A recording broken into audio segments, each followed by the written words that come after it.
Jeremias capítulo 18. Vamos ler dos versículos 1 ao versículo 6. E enquanto nós estamos lendo a palavra de Deus, eu gostaria que todos tomassem seu assento, ninguém se movimentasse, em respeito à palavra de Deus.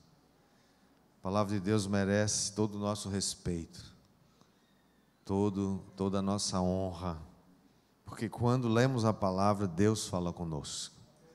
Quando lemos a Bíblia Sagrada, estamos lendo de Jesus. Jesus está falando com a gente. Então, assentados mesmo como estamos, Jeremias capítulo 18, diz assim: palavra do Senhor que veio a Jeremias dizendo: dispõe-te e desce à casa do oleiro, e lá ouvirás as minhas palavras. Desci à casa do oleiro, e eis que ele estava entregue à sua obra sobre as rodas. E como o vaso que o oleiro fazia de barro se lhe estragou na mão, tornou a fazer dele outro vaso, segundo bem lhe pareceu. Então veio a minha palavra do Senhor: não poderei eu fazer de vós como fez este oleiro, ó casa de Israel? Diz o Senhor: eis que como o barro na mão do oleiro, assim sois vós na minha mão, ó casa de Israel. Que o Senhor aplique essa palavra ao nosso coração, em nome de Jesus. Eis que como o barro na mão do oleiro, assim sois vós, igreja Mir, na minha mão, diz o Senhor. Assim como o barro na mão do oleiro, assim é cada um de nós, na mão do Senhor, casa de Israel. Vamos orar. Pai, te damos graças pela tua palavra, pela tua santa e bendita palavra. Que o Senhor ministre os nossos corações. Espírito Santo, nós queremos ouvir o que o Espírito quer dizer à igreja do Senhor hoje. Tu que és aquele que foi enviado para dar glória a Jesus, glorificar o nome de Jesus.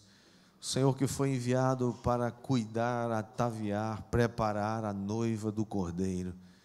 Peço que nessa noite, mais uma vez, o Senhor ministre aos nossos corações, em nome de Jesus. Todos dizem amém, amém.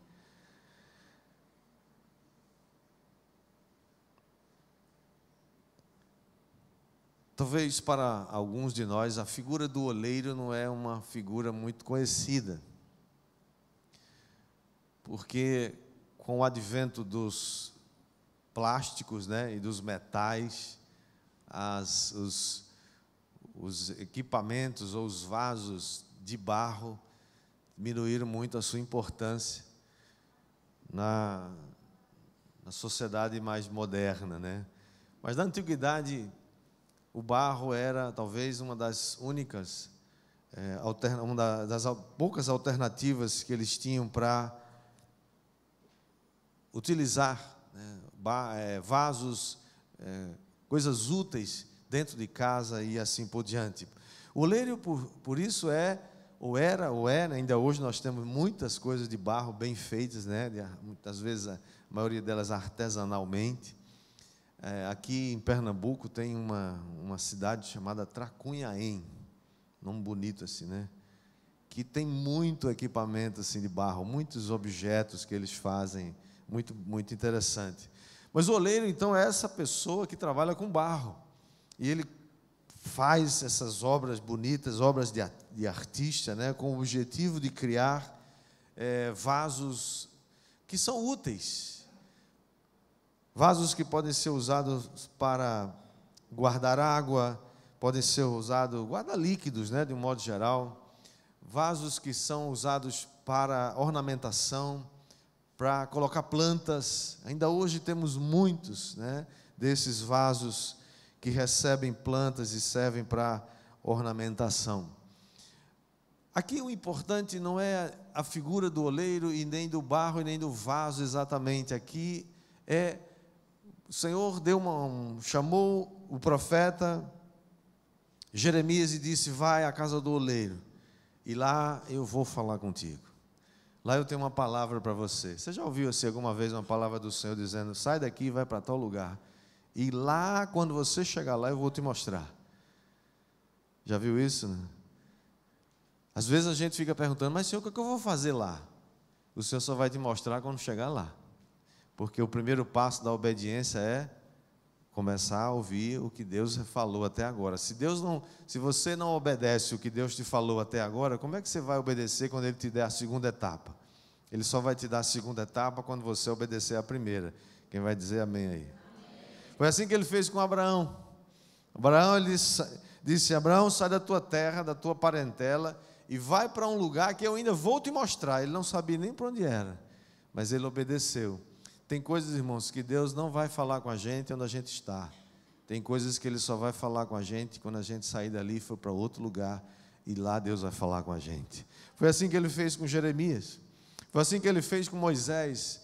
Moisés poderia ter recebido as 10 tábuas, aliás, as 2 tábuas com os 10 mandamentos embaixo, no pé do Monte Sinai. Poderia, mas Deus disse: sobe aqui. Lá em cima, o cume do Sinai, e aquele negócio é alto, viu, gente? Quem foi com a gente para Israel, uma dessas vezes aí que subimos o Monte Sinai, né? Começamos a subir meia-noite, fomos chegar às 5 horas da manhã, subindo no escuro, né? Um zigue-zague daqueles assim que você sai subindo, subindo, subindo, subindo. Quando você chega, que pensou que terminou, aí tem 700 degraus para você subir. Aí você não sabe se você volta, você não sabe se você pede para morrer, você não sabe se você pede um helicóptero, você não sabe o que fazer naquele, é a encruzilhada da morte aquele negócio. E a única coisa que me deu assim ânimo para continuar foi vendo uns velhinhos passando por mim e subindo. Eu falei: o que aconteceu com esses velhinhos? Eles tomaram algum Red Bull aí, sei lá. Eita, está transmitindo, estou fazendo propaganda agora, merchandising. Tomaram alguma coisa esses velhinhos? Vamos lá, vamos. E o fôlego faltando, e eu fiquei pensando: Moisés subiu esse negócio todo, será? Pois é, não sabemos se foi esse caminho que a gente sobe para chegar até o Monte Sinai. Mas lá em cima, quando a gente acabou de chegar, por volta de 5 horas da manhã, que o sol começa a nascer, aquela vista, eu acho que é aquilo que um alpinista experimenta. Não tem vista mais linda no mundo. Que coisa extraordinária, que vista magnífica. Você pode ver quilômetros e quilômetros e quilômetros e quilômetros ao seu redor. É uma cadeia de montanhas, o Monte Sinai, e você, um frio assim, aquele frio de 2, 3 graus, os dedos querendo congelar e ficar duro. Mas eu fiquei pensando: será que foi para isso que Deus chamou Moisés? Para ele primeiro contemplar a beleza da terra, da glória de Deus. E ali, sozinho, Deus falou com ele e entregou o fundamento do caráter de Deus, estão escritos nas tábuas dos 10 mandamentos. Tem coisas, amados, que você só vai perceber. Coisas que Deus só vai te mostrar depois que você subir um Monte Sinai, não necessariamente uma cadeia de montanhas como aquela. Tem coisas que Deus só vai te mostrar depois de alguns dias de jejum e oração. Tem coisas que Deus vai falar com você, que Ele não pode falar aonde você está. Tem milagres na sua vida que vai acontecer somente depois que você sair de onde você está. Deus vai te dar direção aqui, quem recebe, diga amém.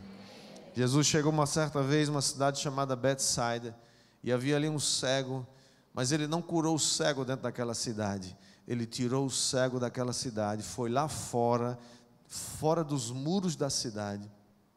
Ali Ele curou aquele cego e disse para o cego: não voltes mais para essa aldeia. Sabe por quê? Porque da mesma forma que tem lugares que Deus fala com você, tem lugares que são oprimidos, tem lugares que existem espíritos territoriais que dominam, que controlam, e que Deus quer falar com você de uma maneira diferente. Assim Deus fez com Jeremias. Jeremias, sai daqui, vai lá na casa do oleiro. Eu vou mostrar para você alguma coisa que você precisa saber. E Deus só mostra para a gente aquilo que a gente precisa saber. Eu digo sempre, eu não quero saber nada que Deus não queira me mostrar. Não fique tentando pesquisar sobre as coisas espirituais do mundo oculto. Se a Bíblia já mostra para a gente o que interessa e o que é suficiente para você saber sobre o mundo espiritual. Tem muita gente por aí navegando, tentando descobrir coisas espirituais negativas e estão se perdendo no emaranhado dessas conexões do inferno. Não entra nesse negócio. E eu não sei porque eu estou falando isso, mas o Espírito Santo sabe. Amém ou não amém? Você sabe qual é um desses labirintos que você vai entrando e depois não sabe mais como voltar? Pornografia. E a dica para você é: não dê o primeiro clique. Porque depois do primeiro clique tem o segundo, tem o terceiro, tem o 20º, tem o 1000º. E muitos não conseguiram mais voltar desse lugar. Diga misericórdia. Deus tem coisa melhor para você. Diga amém. O oleiro aqui representa então o Senhor. Ele é o Deus que cuida, Ele é o Deus que está tratando, Ele é o Deus que está burilando, está fazendo um vaso de honra para a sua glória. Diga amém. Deus está fazendo uma obra maravilhosa na terra. Deus está fazendo vasos, produzindo vasos com a matéria-prima que sou eu e você. Você é uma bela matéria-prima. Diga para o seu vizinho: você é uma bela matéria-prima de Deus. Ele está fazendo de você um lindo vaso para a sua glória. Quem vai receber aí? Eu vou. Não, deixa eu tentar agora. Deus está fazendo um vaso feio para você. Então é melhor o outro, né? Vou dar outra chance então. Então, fala para o seu vizinho com carinho assim, né? Com bem carinhoso, não precisa balançar ele não. Mas diga para ele: você é um lindo vaso, uma linda vasa.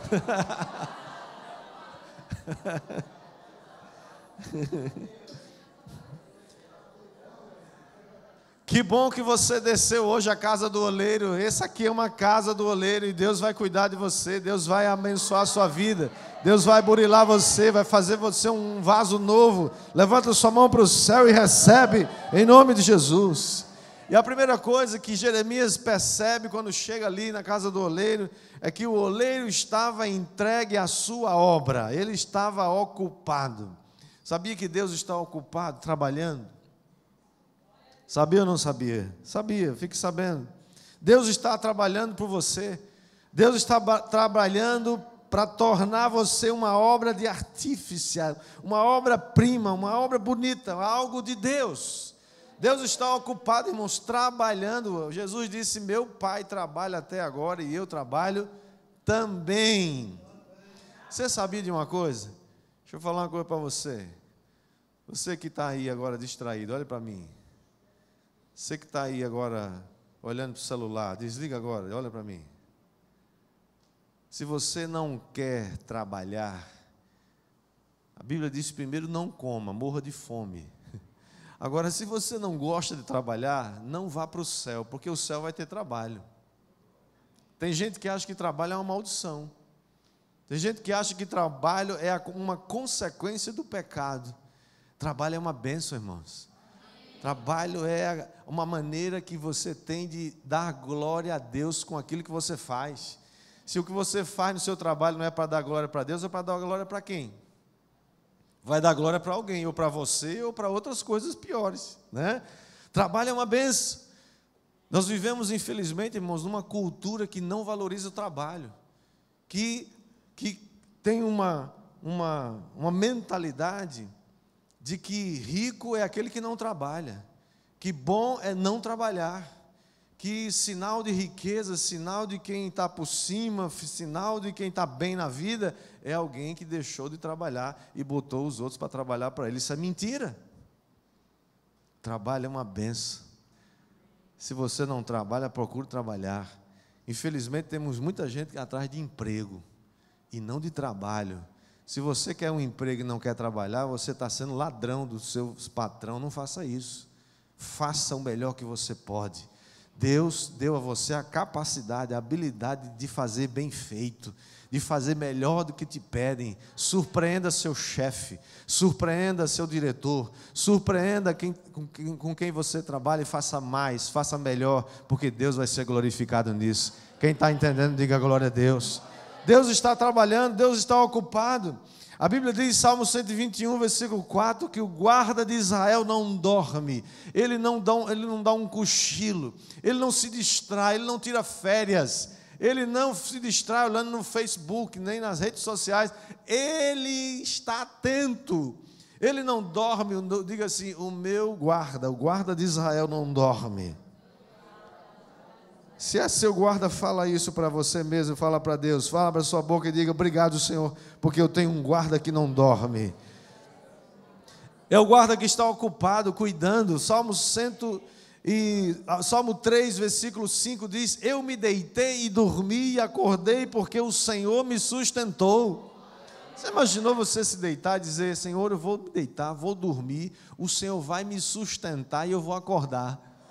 E se eu não acordar, eu estou no céu, glória a Deus. Amém? Agora foi mais difícil dizer um amém. Você tem que falar aquilo que está no Salmo, agora eu esqueci que não está anotado. Em paz me deito e logo pego no sono, porque somente o Senhor me faz repousar em segurança. Somente o Senhor me guarda, somente o Senhor está comigo. É Deus que cuida, amados. Salmo 127, versículo 2, que diz que aos seus amados Ele dá o sono enquanto dormem. Quem recebe vai dizer amém. E todas essas promessas, Deus está velando sobre ela para cumpri-la na sua vida. Jeremias 1:12 diz, Deus vela sobre a sua palavra para cumpri-la. Deus é fiel, Deus está ocupado agora mesmo, meu amado. Deus está ocupado em abençoar a sua vida. Ele é Deus, Ele continua sendo Deus.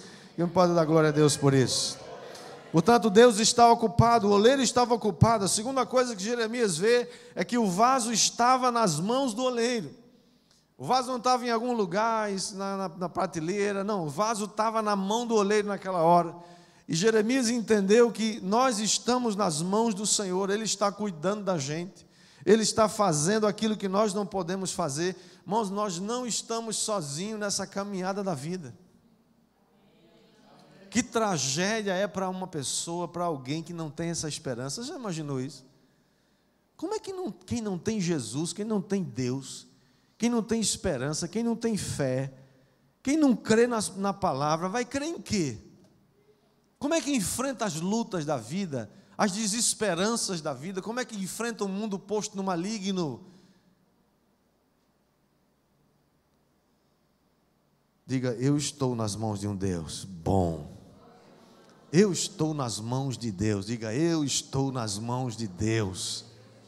Irmãos, e quando nós estamos nas mãos de alguém, né, se a gente pensar isso do ponto de vista humano, não é uma boa coisa estar nas mãos de alguém mau e cruel. Se você está na mão de alguém ruim, alguém que tem prazer no mal, que tem prazer em fazer o mal, a coisa fica difícil, fica estreita, né? Mas a Bíblia diz que Deus é bom. Deus, você e eu estamos nas mãos de um Deus bom, um Deus que é bom o tempo todo. Ele não é bom uma parte do tempo e outra parte ele é mau, não, Ele é bom o tempo todo. A bondade é um traço do caráter de Deus, é um atributo do seu caráter. Deus é bondoso, tudo nele é bom, Ele só pensa coisa boa a seu respeito, Ele só pensa em abençoar a sua vida. Jeremias 29:11, esse texto precisa ser algo que você tem que ler todo dia, pensar nele todo dia, meditar nele todo dia, que diz, eu sei os pensamentos que eu tenho a vosso respeito, pensamentos de bem e não de mal, planos, eu tenho planos de prosperidade na sua vida. Planos de te dar uma esperança e um futuro. Irmãos, que coisa maravilhosa. Isso é traço, isso é característica do caráter de alguém que é bom. Deus é bom. Mas além de um caráter de Deus que é bom, a Bíblia diz que Deus também é longânimo. O que é alguém longânimo? É alguém que não tem pavio curto. Você sabia que a galera do pavio curto aí já perde muita coisa na vida? Ah, isso mesmo, eu tenho pavio curto, eu estouro logo, eu falo logo o que tem que falar, e eu não sei o quê. Desculpa falar isso, mas o nome disso é burrice. E você não é nada disso, você é um vaso nas mãos do oleiro. Tenha paciência. Longânimo quer dizer ânimo longo, ânimo extenso. Demora a se irar, demora a perder a paciência. Deus demora muito. Essa é a expressão que a Bíblia usa para definir o que é longânimo, é tardio em irar-se. Ele não se ira com facilidade. Ele espera que a gente se arrependa mais uma vez, mais um dia, mais uma semana, mais um tempo. E esse é um dos atributos comunicáveis de Deus. Quando você recebeu o Espírito Santo, a Bíblia diz que o fruto do Espírito faz parte do fruto do Espírito a bondade, a longanimidade e mais outro atributo de Deus junto com esses dois, que se chama Deus é benigno. Como é que alguém é benigno? Será que bondoso já não era suficiente para definir o caráter de alguém bom? Mas a Bíblia acrescenta ainda mais essa capacidade de ser longânimo e a de ser benigno. O que é alguém benigno? É alguém que mesmo que na sua ira, mesmo que ele se ire, ele nunca será cruel e nem terá jamais prazer no mal. Isso é ser benigno. Deus, mesmo quando ele se ira, e ele vai se irar um dia, a Bíblia diz que o cálice da ira de Deus está sendo cheio. Todos os pecados do mundo, queridos, um dia vão ser julgados e condenados. Todos, 100%. O meu pecado, o seu pecado, um dia será castigado em alguém.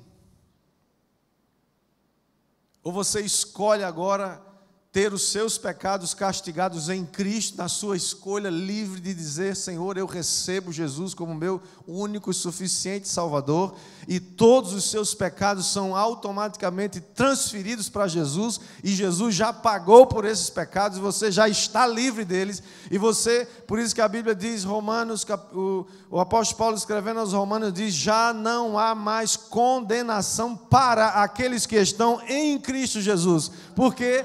Porque eles já receberam a quitação desses pecados, mas aqueles que não foram, aqueles que não desejam, aqueles que estão escarnecendo de Jesus, aqueles que estão debochando de Jesus e morrerem nos seus pecados, um dia Deus vai acertar contas com cada um deles. E ali naquele dia, o cálice da ira de Deus será derramado, e aí vai ter juízo. A Bíblia fala sobre isso. Mas Deus, mesmo assim, mesmo no dia da sua ira, mesmo quando Ele se ira, Ele não pode ser cruel e nem ter prazer no mal. Ele continua sendo justo.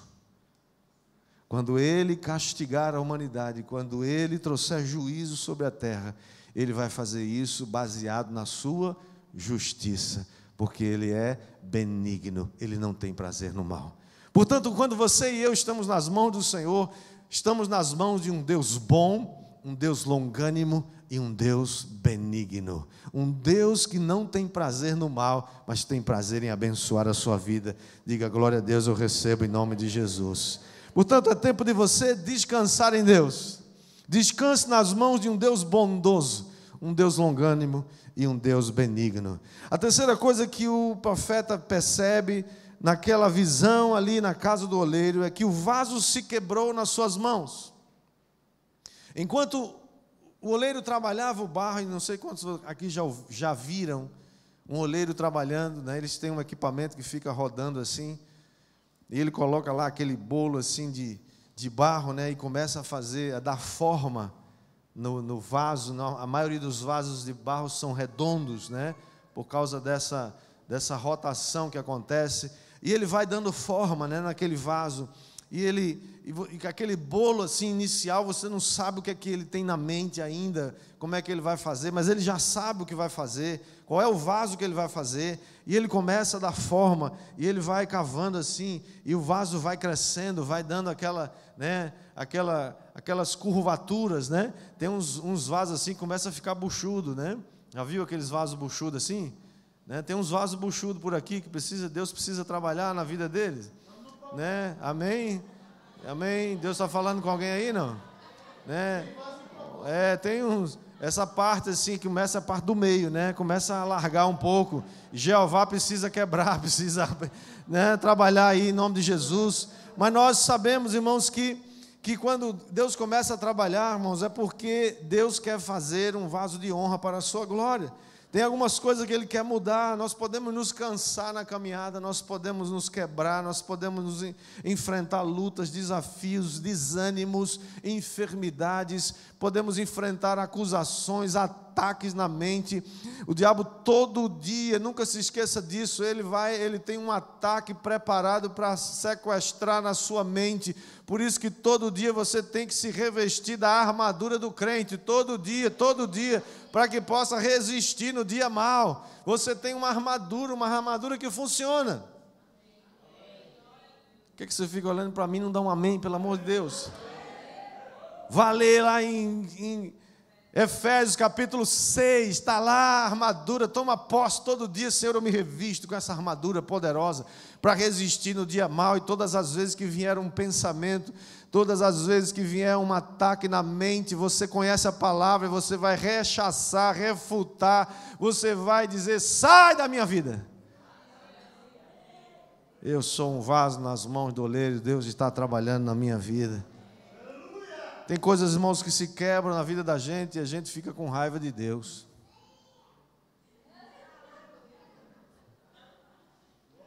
Glória a Deus. Essa semana eu fiz uma das atribuições de um pastor é fazer cerimônias fúnebres. Essa semana eu fiz a cerimônia fúnebre de uma criança de 1 ano e 3 meses. Você não consegue explicar como é que uma criança de 1 ano e 3 meses parte para a eternidade, despedaçando o coração dos seus pais, da família. Não, você não tem explicações para isso. Não adianta você tentar explicar. Nós precisamos crer. Nós só temos que crer na palavra que diz que todas as coisas vão cooperar para o bem daqueles que amam a Deus. Não é para o bem de todo mundo. A Bíblia não diz isso. A Bíblia diz: todas as coisas vão cooperar para o bem daqueles que amam a Deus. Você ama a Deus? Na vida de quem não ama a Deus é uma tragédia atrás da outra. Mas na vida daqueles que amam a Deus, é algo que está construindo um vaso que vai ser para a glória e a honra do nome do Senhor. Deus está construindo um vaso de honra a partir da sua vida, diga amém. Há coisas na vida da gente que a gente não consegue entender, como por exemplo a morte de Lázaro. Lázaro, Maria e Marta eram 3 irmãos. Jesus amava aqueles 3 irmãos. Todas as vezes que ele ia a Jerusalém, ele se hospedava na casa deles, porque ficava bem perto, talvez uns 3 quilômetros da cidade de Jerusalém, numa aldeia chamada Betânia. E Jesus gostava de se hospedar ali. Eu fico pensando que era uma casa agradável, era uma casa bonita. Não precisa ser, necessariamente não deveria ser uma casa grande ou chique, mas era uma casa limpa, era uma casa agradável, era uma casa que tinha amor, uma casa que tinha uma comida gostosa. E ali Jesus se hospedava. E Lázaro então adoeceu, e quando ele adoeceu, Marta e Maria mandaram avisar a Jesus que Lázaro estava doente, e elas esperavam que Jesus viesse imediatamente. Mas Jesus se demora. E a Bíblia diz, se você ler o texto lá em Lucas, você vai perceber que Jesus se demorou de forma intencional. Ele esperou literalmente Lázaro morrer. E quando ele chega, 4 dias depois de Lázaro já estar sepultado, as irmãs, a Maria e a Marta, se lançam nos pés de Jesus e desesperadamente fala: Senhor Jesus, por que o Senhor, em outras palavras, estou parafraseando, né?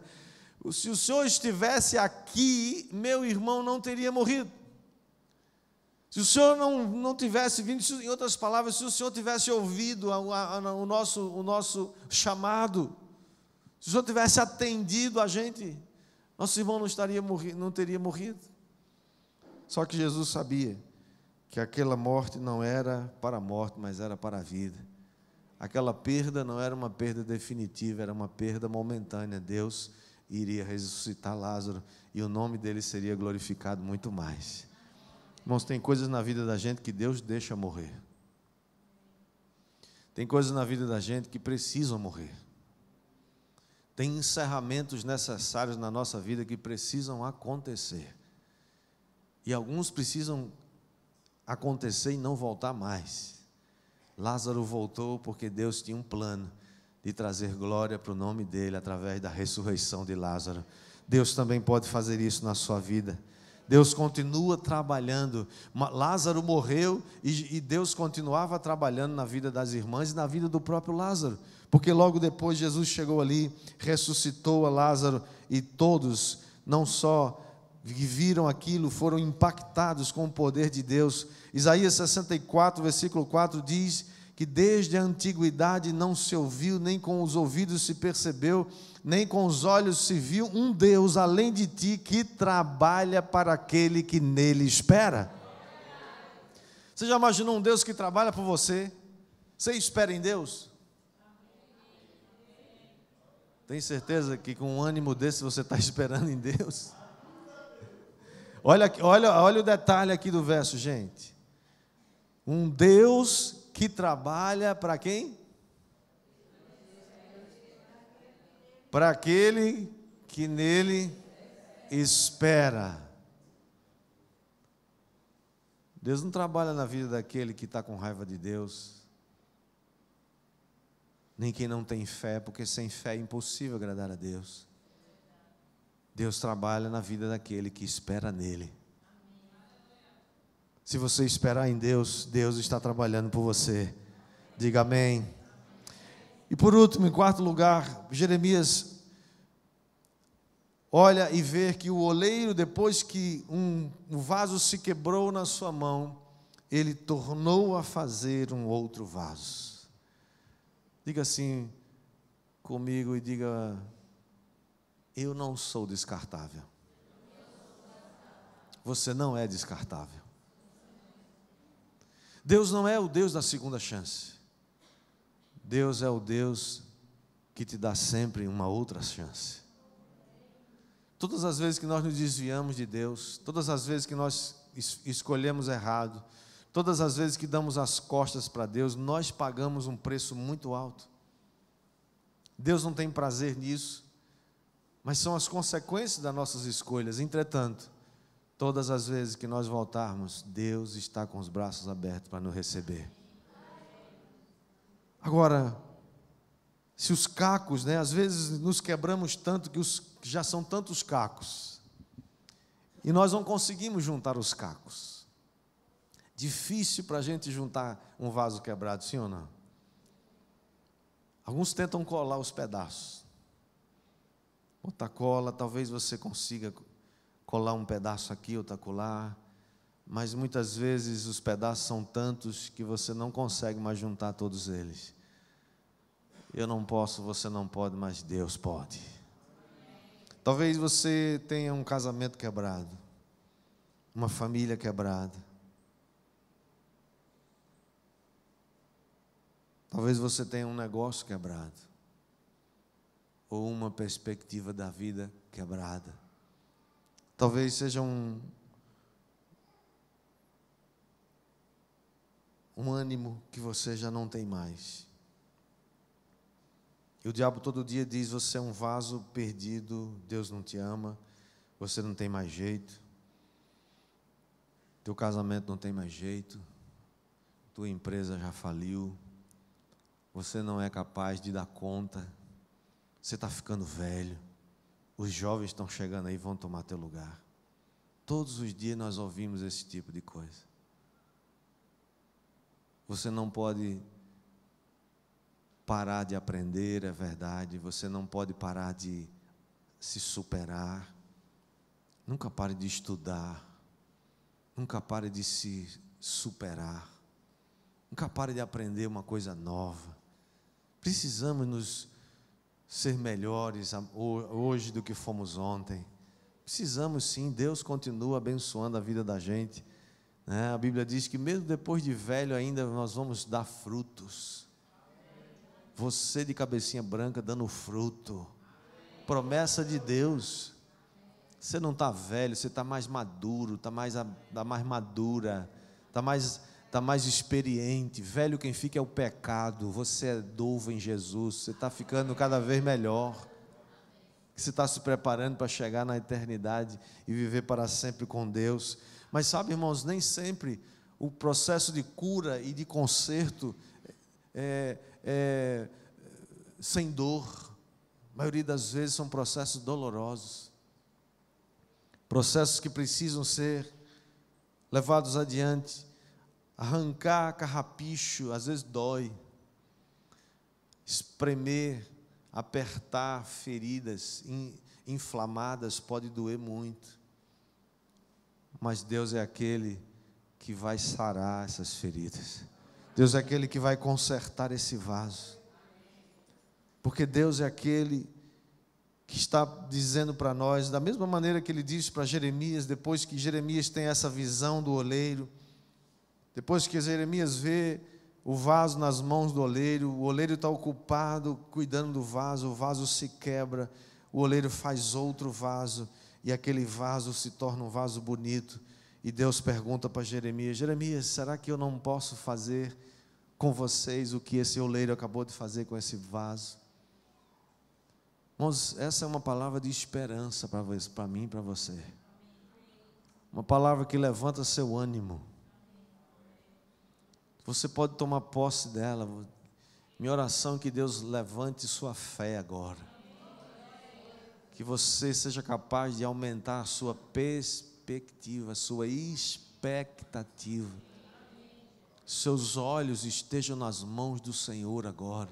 Olhe para as mãos do oleiro.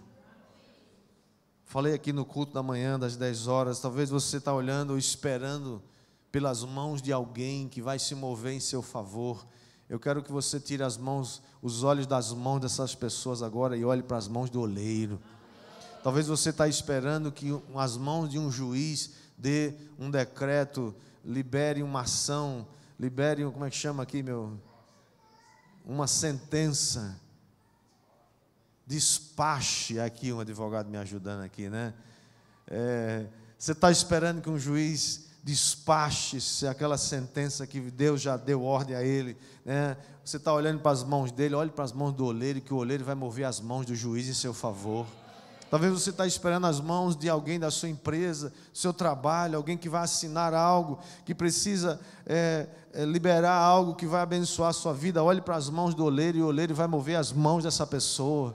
Talvez você espere que um médico dê um diagnóstico ou dê uma solução para um problema, para uma doença, para uma enfermidade. Não fique olhando para as mãos do médico, olhe para as mãos do oleiro, porque o oleiro sabe o que fazer, o oleiro sabe curar, o oleiro sabe mudar a sorte, o oleiro sabe alterar a vida, sabe mudar aquilo que está quebrado, e aquilo que a medicina não pode, aquilo que os homens não podem, o oleiro pode fazer.